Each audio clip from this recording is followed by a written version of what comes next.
नमस्कार. अशा लाईफस्टाईलमध्ये तुमचं अगदी मनापासून सर्वांचं स्वागत आहे. तर आज आपण गव्हाच्या पिठामध्ये गूळ घालून छान खुसखुशीत खमंग अशा कापण्या बनवणार आहोत. व्हिडिओ पूर्ण बघा. एकदम सोप्या पद्धतीने खमंग खुसखुशीत कापण्या तयार केलेल्या आहेत. तर लगेचच आपण सुरुवात करूया. तर बघा, इथे मी एक भांड्यामध्ये पाणी गरम करून घेतलंय. आता ही जी वाटी दिसते, ह्या वाटीने एक वाटी पाणी गरम करून घेतलंय आणि त्याच वाटीने एक वाटी आपण इथे गूळ घेतलेला आहे. गूळ अगदी बारीक असा चिरून घेतला म्हणजे गरम पाण्यामध्ये घातल्यानंतर पटकन विरघळतो, अजिबात जास्तीचा वेळ लागत नाही. आता आपण हे चमच्याने असं हलवून घेऊया म्हणजे गूळ लगेच विरघळेल. गरम पाण्यामध्ये गूळ घातल्यामुळे पटकन विरघळतो आणि आपण तो बारीक चिरून घेतलाय त्याच्यामुळे अजिबात जास्त वेळ लागत नाही. एकदम खमंग खुसखुशीत अशा या कापण्या तयार होतात. तर बघा, आता इथे पाणी छान असं इथे आपलं झालेलं आहे तयार. आता हे साईडला ठेवलंय. एक भांडं घेतलं आणि एक भांड्यामध्ये आपण 2 वाट्या इथे गव्हाचं पीठ चाळून घेतलेलं आहे. आता हे चाळून घेतलेलं गव्हाचं पीठ आपण भांड्यामध्ये घालून घेतलं. आता याच्यामध्ये आपण मीठ घालून घेऊया. तर कोणताही गोडाचा पदार्थ बनवताना थोडंसं मीठ घातलं की चव खूप छान येते. आता याच्यामध्ये आपण अर्धा चमचा वेलची पूड घालून घेऊया. तुम्ही याच्यामध्ये बडीशोपची पावडर किंवा मग सुंठ पावडरसुद्धा आवडीप्रमाणे घालू शकता. खूप छान चव येते.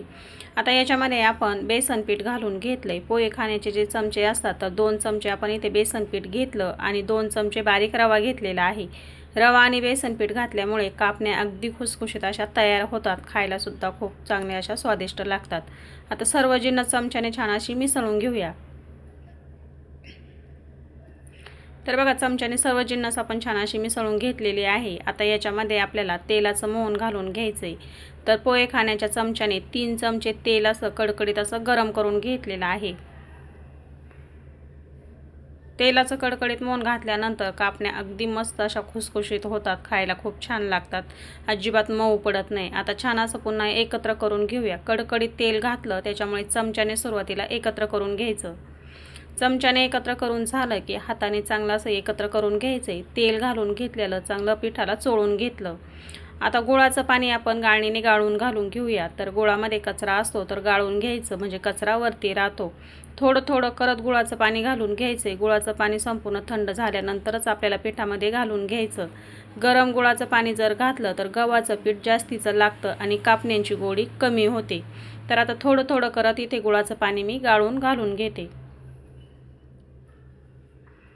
सुरुवातीला आपल्याला जरी हे पातळ दिसत असलं तरी आपण याच्यामध्ये रवा घालून घेतलाय. त्याच्यामुळे रवा शोषून घेतो पाणी, जे अजिबात असं ओलसर राहत नाही. आता याच्यामध्ये मी अजून अर्धी वाटी गव्हाचं पीठ चाळून घेतलेलं घालून घेतलं. पीठ आपण हळूहळू लागेल तसं याच्यामध्ये घालू शकतो. खूप जास्त पीठही घालायचं नाही. नंतर पीठ आपण 10 मिनिटासाठी ठेवणार आहे तर छान असं घट्टसर होतं. आपण जर भरपूर असं पीठ जर याच्यामध्ये घातलं तर गोडी जी आहे ती कापण्यांची कमी होते. तर बघा, आता मी याच्यामध्ये थोडं थोडं करत संपूर्ण पाणी इथे घालून असा पिठाचा घट्टसर असा उंडा तयार करून घेणार आहे.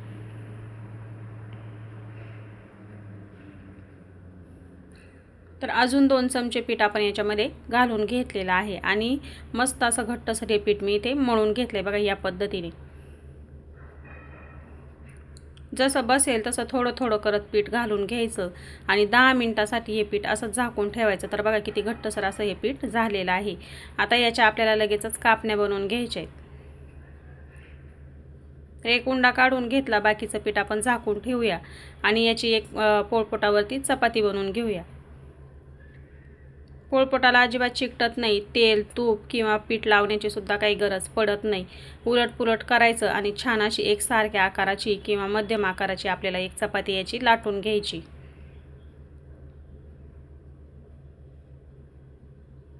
पीठ खूप छान असं तयार झालेलं आहे. 10 मिनिटासाठी आपण हे भिजत ठेवलं होतं. मस्त घट्टसर झालेलं आहे. पोळपोटाला अजिबात चिकटत नाही.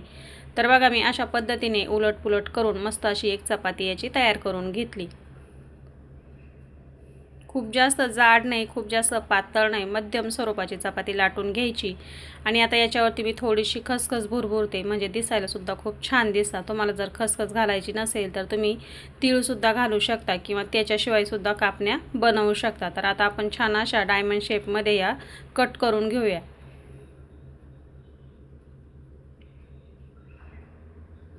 तर पिझ्झा कटरचा इथे वापर केला आहे, तुम्ही चाकूने सुद्धा या कट करू शकता। तर बघा मी अशा पद्धतीने इथे कापण्या करून घेतल्या, एक ताटात काढून घेतल्या। आता या छान अशा आपल्याला मस्त कुरकुरीत अशा तळून घ्यायच्या आहेत।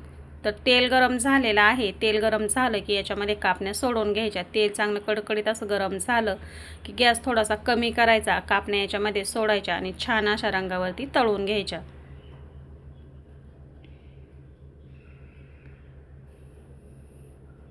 तर कापण्या तेलामध्ये सोडून घेतल्या।